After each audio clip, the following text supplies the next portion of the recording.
Hi, I'm Loretta Nastoupil. It's my great privilege to be joined today by Professor Georg Lenz, who has probably one of the most impactful abstracts we've seen in the recent meetings. So Georg, I'm just going to ask you a couple insightful questions about the FRONTMIND study. If you can give us an overview of the patient population and why it's such an important abstract. Thank you very much. Hi, Loretta. The FRONTMIND study so it was an internationally conducted phase 3 trial, and it incorporated patients with a high-risk disease with aggressive lymphoma, different subtypes, diffuse large B-cell lymphoma, high-grade B-cell lymphoma. But importantly, we focused on high-risk patients. So IPI 3 to 5 patients, age-adjusted IPI 2 to 3 patients. In addition, we had a special feature because we really wanted to include patients that are urgently needing therapy. So we had defined that the time from diagnosis till treatment had to be 20 days or less. So therefore, and you can see that by the patient demographics, we really included a high-risk population. Can you walk us through the schema? So this is incorporating tafasitamab, which is a naked CD19 monoclonal antibody in combination with lenalidomide on the backbone of R-CHOP versus R-CHOP. So again, this is the only second positive phase 3 study in the last few decades. And so what's unique about that study schema, and how do we think about that in terms of the modern context?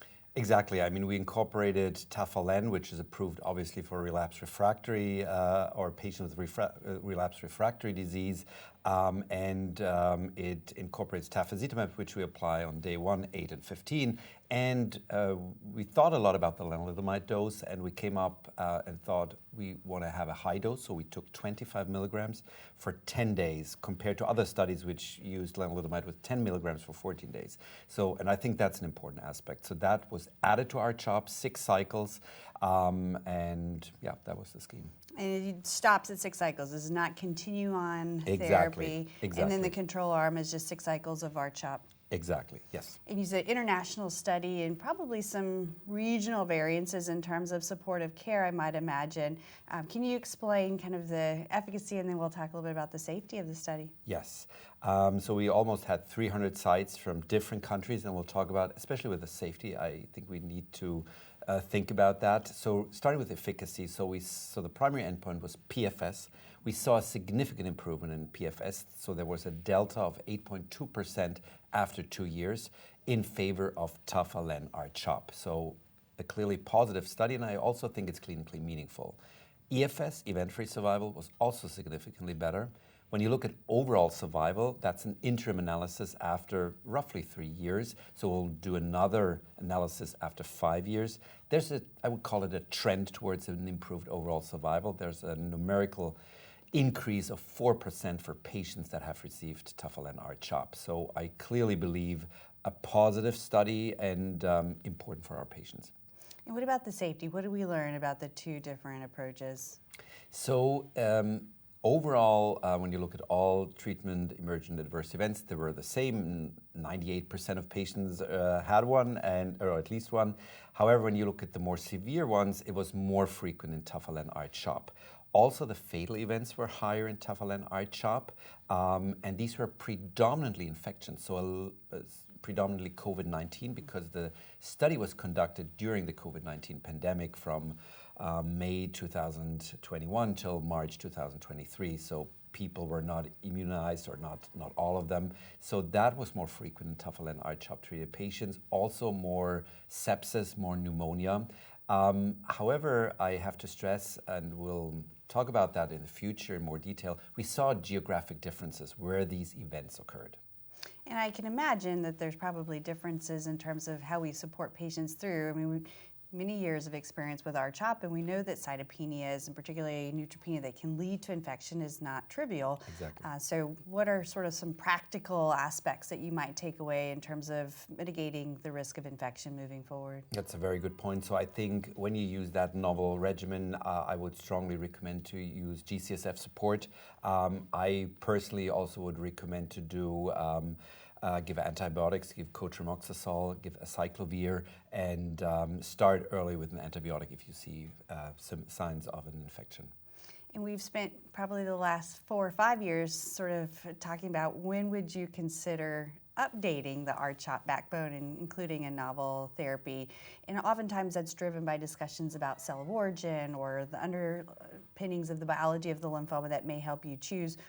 What are your insights into this sort of takeaway? Is this everyone with an IPI of 3 or higher now? How would you approach a newly diagnosed large cell lymphoma patient knowing what you know? Yeah, so that's a very good question. So when you look at the Pola-R-CHOP trial, because I think that's the major comparator, because that was the first positive trial, there we saw a predominant efficacy in the ABC subtype, defined, and that's important, by gene expression profiling. It's not Hans' algorithm. So when we look at the Tafa-LEN-R-CHOP data and do nanostring, we see that there's an advantage for Tafa-LEN-R-CHOP in ABC, but also in GCB. So I think the efficacy seems to be broader. Also, when we look at certain subtypes, such as bulky disease, there's also an advantage for Tafa-LEN-R-CHOP. So what is my take? It's hard. It's really, I mean, let's assume it gets approved and it's reimbursed in Germany. I probably would start with the younger patients with a high-risk profile, IPI 3 to 5.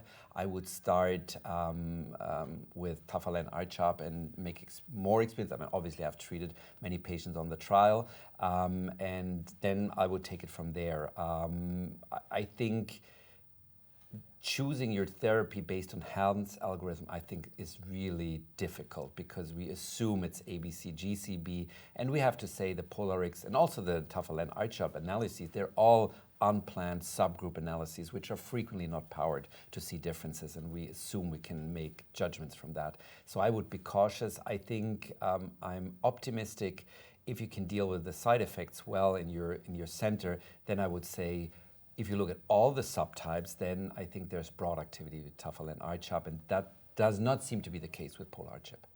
And I want to commend you for taking on high-risk patients, because oftentimes those are the unmet need, or so frail or so sick that they often are not included in prospective studies. So this idea of capturing those that have a shorter time interval from diagnosis to treatment, I think, is also an important strategy moving forward.